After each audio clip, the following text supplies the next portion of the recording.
दोस्तों, मेरी सौतेली माँ मीना, वो आज एक ऐसी ड्रेस में थी जो उसके शरीर के हर उभार को उभार रही थी। मैंने उसे ऊपर से नीचे तक देखा। ऐसा लग रहा था जैसे वो अभी अभी पिताजी के कमरे से निकली हो। उसके बाल थोड़े बिखरे हुए थे और होठों पर लिपस्टिक भी फैली हुई थी। हर चीज से साफ जाहिर था कि वो पिताजी के साथ कुछ निजी पल बिताकर आई है। उस शाम मीना का व्यवहार मेरे प्रति कुछ अजीब सा था। वो मुझसे इस तरह बात कर रही थी जैसे मैं कोई पुरुष हूँ, न कि उसकी सौतेली बेटी। मैं यह स्पष्ट कर दूं कि मैं एक लड़की हूं, लेकिन इससे पहले कि मैं आपको अपने बारे में बताऊं, मैं चाहती हूं कि आप मेरी कहानी पूरी सुने, क्योंकि जो कुछ मेरे और मेरी सौतेली माँ के बीच हुआ, वह मैंने कभी अपने सपने में भी नहीं सोचा था। दोस्तों, मेरा नाम पूजा है। मैं 23 साल की हूँ। पिछले कुछ सालों से मैं अपने पिताजी के साथ ही रहती हूँ। मेरी माँ का देहांत कई साल पहले हो चुका था। मेरा एक भाई है, राहुल, जो मुझसे 5 साल बड़ा है और अपनी पत्नी के साथ विदेश में रहता है। मेरे पिताजी रमेश की उम्र लगभग 50 साल है और मैं उनकी इकलौती बेटी हूँ, जो अभी उनके साथ रहती हूँ। एक दिन पिताजी ने मुझे बैठाया और बोले, पूजा बेटी, मैंने एक फैसला लिया है। मैं दोबारा शादी करना चाहता हूँ। मैं सुनकर हैरान रह गई। पिताजी, क्या जरूरत है इस उम्र में दूसरी शादी की? माँ के जाने के बाद से हम दोनों ने मिलकर हर मुश्किल का सामना किया है। आपको किसी और की क्या जरूरत है? पिताजी ने गहरी सांस ली और मेरी आंखों में देखा। बेटा, मैं अब बूढ़ा हो रहा हूँ। मुझे एक ऐसा साथी चाहिए जो मेरा ख्याल रख सके, मेरी हर जरूरत को समझे। तुम मेरी बेटी हो, तुम्हारी अपनी जिंदगी है। मुझे भी जीवन में कुछ सुकून चाहिए। उनकी बातों से मैं समझ गई कि वे क्या कहना चाह रहे हैं। हालांकि मुझे बहुत दुख हुआ, लेकिन कुछ दिनों के बाद मैंने उनके फैसले को स्वीकार कर लिया। मुझे लगा कि पिताजी शायद मेरी स्वीकृति का ही इंतजार कर रहे थे, क्योंकि उन्होंने तुरंत बताया कि वे कुछ दिनों के लिए बाहर जा रहे हैं और जल्द ही नई माँ के साथ लौटेंगे। जब वे लौटे तो उनके साथ मीना थी, एक 40 साल की महिला, जिसने अपनी उम्र से कम दिखने के लिए कई तरह के ब्यूटी ट्रीटमेंट करवाए थे। उसके चेहरे पर बोटॉक्स और फिलर्स के निशान साफ दिख रहे थे। वैसे वो दिखने में सुंदर थी, लेकिन हर चीज से झलक रहा था कि यह प्राकृतिक सौंदर्य नहीं है। जब मीना ने मुझे पहली बार देखा तो बड़े जोश से गले लगाया और बोली, पूजा, आखिरकार मिल ही लिए हम। तुम्हारे पिताजी ने तुम्हारे बारे में इतना कुछ बताया है। हमने थोड़ी बातें की और मैंने उसके बारे में जानने की कोशिश की। वो एक बिजनेस वुमन थी जो पिताजी से एक बिजनेस मीटिंग में मिली थी। क्या यह सिर्फ इत्तेफाक था या उसने जानबूझकर पिताजी को फंसाया था? मैं अभी तक सोच रही थी। दोस्तों, अब मैं थोड़ा अपने बारे में बताती हूँ। मैं न तो बहुत लंबी हूँ, न बहुत छोटी, बस औसत कद की हूँ। लेकिन मेरा शरीर कुछ ऐसा है जो अक्सर लोगों का ध्यान खींचता है। मेरा फिगर नाशपाती की तरह है, ऊपर से पतला और नीचे से भरा हुआ। जब भी मैं बाजार या बस में जाती हूँ, लोगों की निगाहें मुझ पर टिक जाती हैं।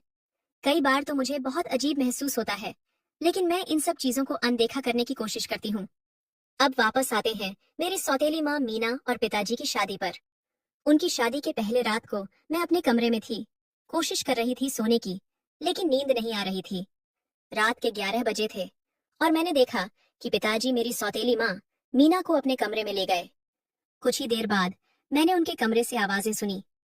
पहले तो धीमी थी, फिर थोड़ी तेज हो गई। मीना की आवाज साफ सुनाई दे रही थी। वो कुछ ऐसा कह रही थी जो एक पत्नी अपने पति से उनके निजी पलों में कहती है। मुझे समझ आ रहा था कि वहां क्या हो रहा है, लेकिन अचानक मीना की आवाज नाराजगी से भर गई। मेरी सौतेली माँ मीना मेरे पिताजी से बोल रहे थे, यही था वो महान अनुभव जिसकी तुम बड़ी बड़ी बातें करते थे। 2 मिनट में सब खत्म। तुमने कहा था घंटों तक चलने वाला सफर होगा। ये क्या हुआ? तुम्हारी घड़ी में 1 मिनट 60 मिनट का होता है क्या? मैं समझ गई कि पिताजी की उम्र का असर उनकी शारीरिक क्षमता पर पड़ रहा है, जो एक 50 साल के व्यक्ति के लिए स्वाभाविक था। मीना को शायद इसकी उम्मीद नहीं थी, या उसने पिताजी से यह बात छिपाई थी कि उसकी अपेक्षाएं बहुत ज्यादा हैं। उसके बाद मैंने पिताजी की धीमी आवाज सुनी। वो माफी मांग रहे थे और कह रहे थे कि अगली बार बेहतर होगा। मीना ने कोई जवाब नहीं दिया, बस दरवाजा खोला और बाहर निकल आई।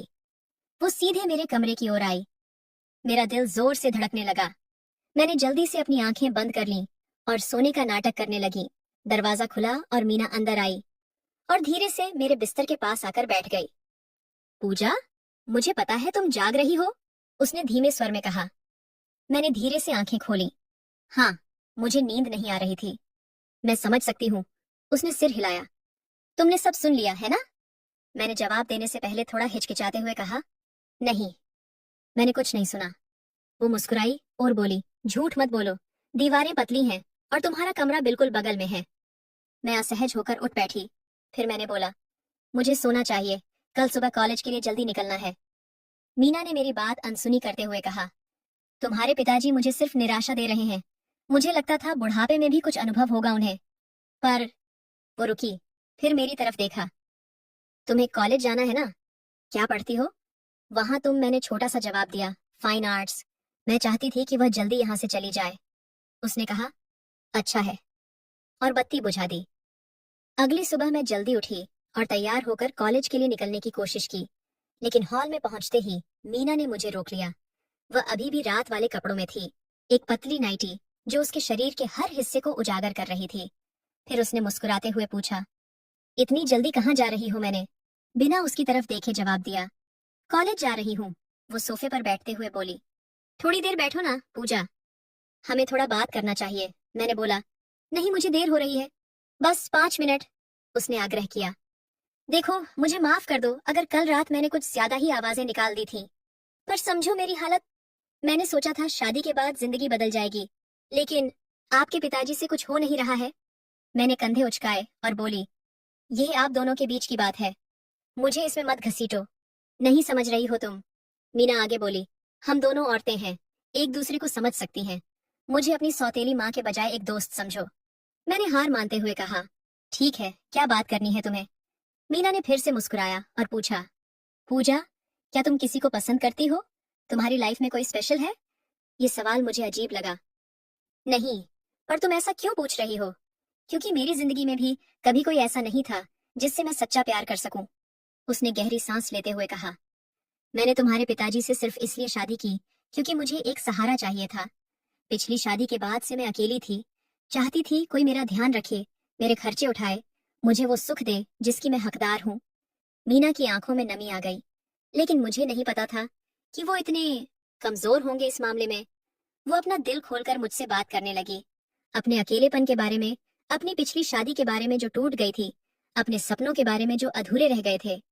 धीरे धीरे मुझे लगने लगा कि शायद मैं उसके बारे में गलत थी।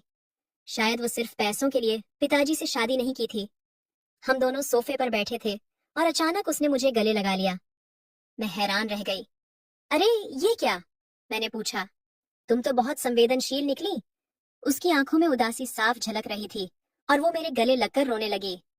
मैंने उसे सांत्वना देते हुए कहा, शांत हो जाओ, सब ठीक हो जाएगा। तुम जानती हो, पिताजी की उम्र ज्यादा है, उनसे ज्यादा उम्मीद मत रखो। हाँ, मुझे पता है, उसने सिसकते हुए कहा, लेकिन मैं क्या करूं? मुझे इन चीजों की जरूरत है, और जैसा तुम देख रही हो, तुम्हारे पिताजी इन मामलों में कुछ खास नहीं कर पाते। फिर मैंने पूछा, तो अब तुम क्या करोगी? मीना ने मेरी तरफ देखा। उसकी आंखें अब भी नम थीं, लेकिन उनमें एक अजीब सी चमक आ गई थी। वो मेरे और करीब सरक आई और बोली, हम दोनों यहाँ हैं ना? उसने धीमे स्वर में कहा, हम ये सब अभी कर सकते हैं। क्या मतलब? मैंने अचकचाकर पूछा, तुम किस बारे में बात कर रही हो? वह मेरे बालों को छूने लगी, मेरे गले के पास सूंघने लगी। मैं जड़वत हो गई। ये क्या कर रही हो मीना? मैंने उसे धक्का देकर दूर करते हुए कहा, क्या हो गया है तुम्हें? सच कहूं पूजा, उसने मेरी आंखों में देखा, जब से मैंने तुम्हें देखा है, तुम मेरे दिमाग से निकल ही नहीं रही हो। तुम इतनी प्यारी और समझदार हो।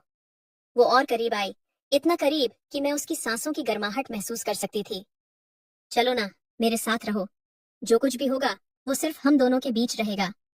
और मुझे पता है, तुम भी इन चीजों के बारे में जानती हो। तुम्हारे पिताजी ने मुझे बताया है कि उन्होंने कई बार तुम्हारे कमरे से कुछ खास आवाजें सुनी हैं। मैं सन्न रह गई। क्या? ये तुम क्या कह रही हो? पिताजी ने ऐसा कुछ नहीं कहा होगा। और वैसे भी यह मेरी निजी बात है, तुम्हें इससे कोई लेना देना नहीं।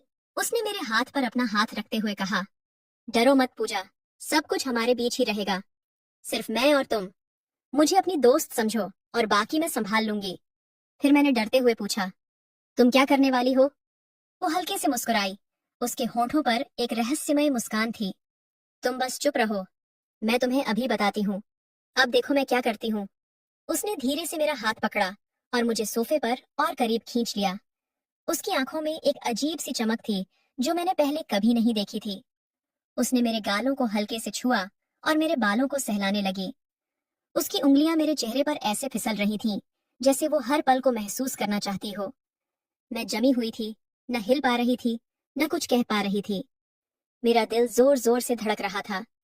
मीना ने अपना चेहरा मेरे चेहरे के करीब लाया, इतना करीब कि मैं उसकी गर्म सांसें महसूस कर सकती थी। उसके बाल मेरे गालों को छू रहे थे और उसकी आंखें मेरी आंखों में गहराई से देख रही थीं, जैसे वो मेरी हर भावना को पढ़ना चाहती हो। पूजा, उसने फुसफुसाते हुए कहा, मैं जानती हूँ, तुम भी यही चाहती हो। मीना ने मेरे कान के पास फुसफुसाते हुए कहा, तुम्हारी खूबसूरती ने मुझे मोह लिया है। आज रात मैं तुम्हें वो एहसास दूंगी जो तुमने कभी जीवन में महसूस नहीं किया होगा। उसके शब्दों ने मेरे पूरे शरीर में एक अजीब सी सिहरन पैदा कर दी। मेरा दिल इतनी तेजी से धड़क रहा था कि मुझे लगा अभी सीने से बाहर निकल जाएगा। मैंने कभी नहीं सोचा था कि मेरी जिंदगी में एक महिला के साथ ऐसा कुछ हो सकता है। मीना ने अपने नरम हाथों से मेरे कंधों को सहलाना शुरू किया। फिर धीरे धीरे उसकी उंगलियां मेरी कमर तक फिसल गईं। उसका स्पर्श गर्म था, लेकिन रेशम जैसा मुलायम। मेरे शरीर में एक अजीब सा सुकून फैलने लगा। वह थोड़ा और करीब आई और मेरे माथे पर अपने नरम होंठ रखे।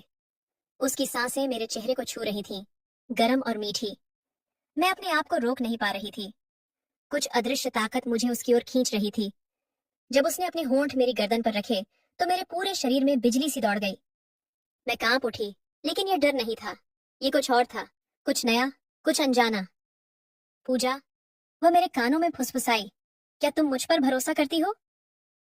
मैं कुछ बोल नहीं पाई, बस हल्के से सिर हिला दिया। मेरी आवाज जैसे गले में ही खो गई थी।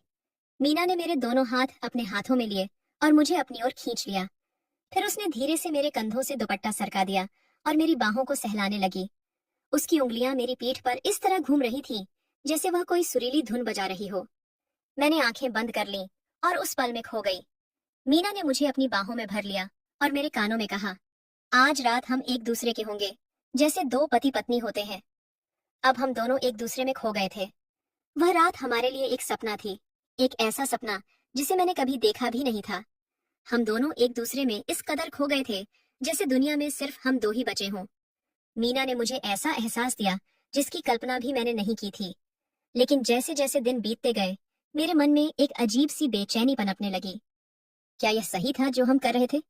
मैं अपने आप से सवाल करने लगी। ये रिश्ता, ये नजदीकियां, क्या इनका कोई भविष्य था?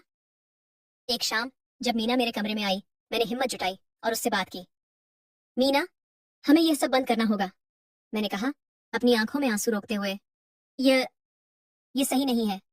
मैं तुमसे बहुत लगाव महसूस करती हूँ, लेकिन ये रास्ता ठीक नहीं। मीना ने मेरे हाथ अपने हाथों में लिए और मेरी आंखों में देखा। उसकी आंखों में दर्द था, लेकिन समझ भी। पूजा, मैं तुम्हें कभी दुखी नहीं देखना चाहती, उसने धीरे से कहा। अगर तुम्हें ऐसा लगता है तो हम इसे यहीं खत्म कर देते हैं। उसके चेहरे पर एक मुस्कान थी, लेकिन उसकी आंखें उदास थीं। मुझे एहसास हुआ कि शायद उसके लिए यह आसान नहीं था।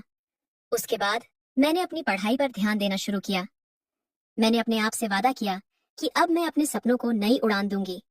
कॉलेज में मेरा प्रदर्शन बेहतर होने लगा और धीरे धीरे मैं अपने आप को फिर से खोजने लगी। मैंने अपने भाई विकास से भी फोन पर सारी बात साझा की। उसे पता था कि घर में क्या चल रहा है, लेकिन मैंने उसे मीना के साथ अपने रिश्ते के बारे में नहीं बताया था। पूजा, अब तुम्हें सिर्फ अपने लिए जीना है, उसने मुझे हिम्मत देते हुए कहा। तुम अपने सपनों को पूरा करो। अगर तुम्हें लगता है कि घर का माहौल तुम्हारे लिए सही नहीं है, तो तुम यहाँ मेरे पास आ सकती हो। उसकी बात सुनकर मुझे थोड़ा हौसला मिला। मैंने पिताजी और मीना से भी खुलकर बात की। मैंने उन्हें बताया कि मैं अपनी पढ़ाई पूरी करने के बाद एक इंटर्नशिप के लिए दूसरे शहर जाना चाहती हूँ। मीना ने मेरा समर्थन किया, जिससे मुझे थोड़ा अजीब लगा। शायद वह भी चाहती थी कि मैं अपनी जिंदगी में आगे बढ़ूं। अब मैं अपने करियर पर ध्यान केंद्रित कर रही हूँ और एक नई शुरुआत करने की कोशिश कर रही हूँ। लेकिन कभी कभी जब रात गहरी होती है और सन्नाटा छा जाता है, मेरे दिमाग में वह रात फिर से जिंदा हो उठती है।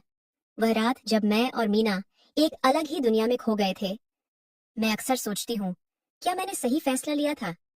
क्या मैंने जो महसूस किया वह वास्तविक था या बस एक भ्रम? और क्या जिंदगी मुझे फिर कभी उस मोड़ पर लाएगी जहां मुझे अपनी भावनाओं और इच्छाओं के बीच चुनना होगा? अभी तो मैं अपनी जिंदगी की नई कहानी लिख रही हूँ, लेकिन पिछले पन्नों को पूरी तरह से मिटा पाना मुश्किल है।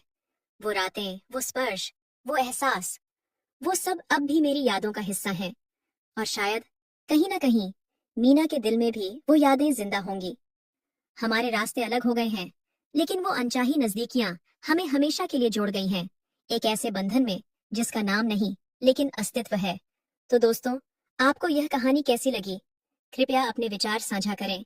अगर आपको यह कहानी पसंद आई तो इसे लाइक और शेयर करें। ऐसी ही और कहानियों के लिए हमारे चैनल को सब्सक्राइब करें और बेल आइकन दबाना ना भूलें। धन्यवाद।